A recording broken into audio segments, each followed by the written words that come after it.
presença é real em meu viver.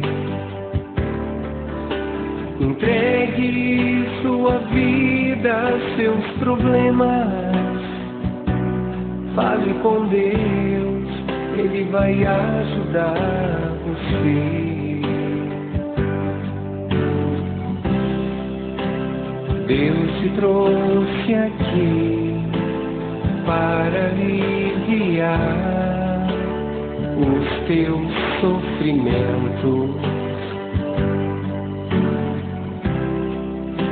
É Ele o autor da fé, do princípio ao fim, em todos os teus tormentos. E ainda se vier noite traiçoeira, se a cruz pesada for, Cristo estará contigo.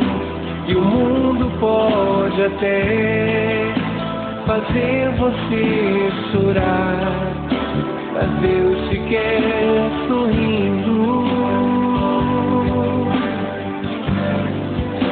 E ainda se vier noite traiçoeira,